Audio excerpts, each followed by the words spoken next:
Bangladesh police বিভিন্ন আন্দোলনে জনগণের নিরাপত্তা দেওয়ার কাজে বিভিন্ন দেশের বিভিন্ন কাজে ব্যস্ত থাকার কারণে তাদের যে সমস্যাগুলো আছে এই সমস্যাগুলো নিয়ে তারা কখনো আন্দোলনও করতে পারে না, মাঠেও নামতে পারে না।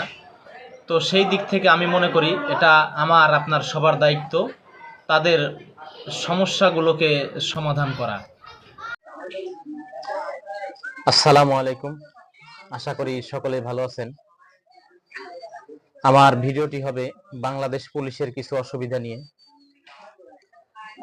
সোশ্যাল মিডিয়াতে চলার দরুন দেখতে পাচ্ছি বাংলাদেশ পুলিশের কিছু ভাই অভিযোগ করছেন জনগণ তাদের শুধু সুবিধাগুলোই দেখে, অসুবিধাগুলো দেখে না।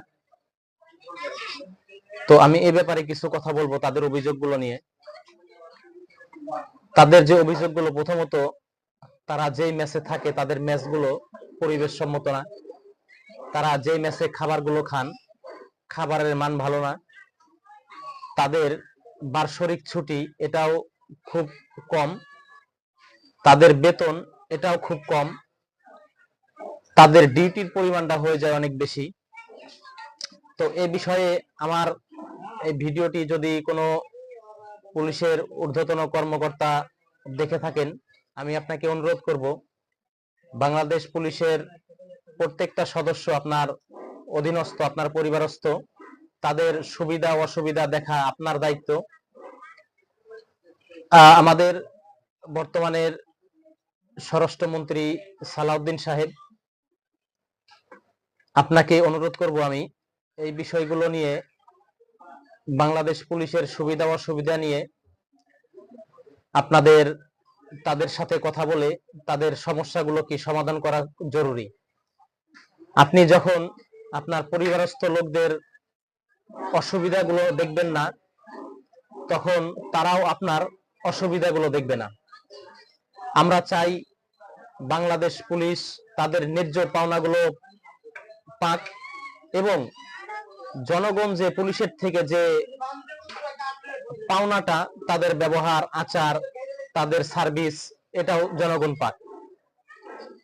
তো আমি এই বিষয়টাতে আপনাদেরকে অনুরোধ করব বিষয়টা সমাধানের চেষ্টা করুন।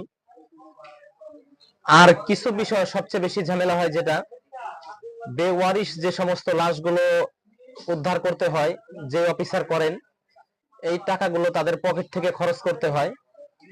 এটা সরকারিভাবে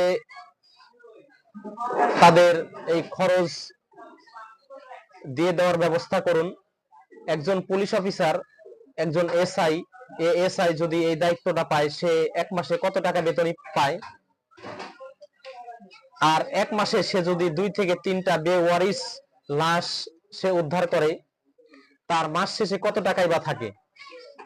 তার পরিবার আছে, সন্তান আছে, সন্তানের পড়াশোনা আছে। তো আমি চাই যে বাংলাদেশ পুলিশের ভিতরে কোনো অসুবিধা সমস্যা যেন না থাকে। তারা যেন দেশ থেকে, জনগণের থেকে তাদের কাঙ্ক্ষিত যে পাওনা তারা যেন পায় এবং তারা যেন খুশি মনে জনগণের বন্ধু হয়ে তারা তাদের মন খুলে জনগণের সাথে মিশে যেন দেশের কাজ করতে পারে। আমি এই আশা রাখবো তাদের কাছে।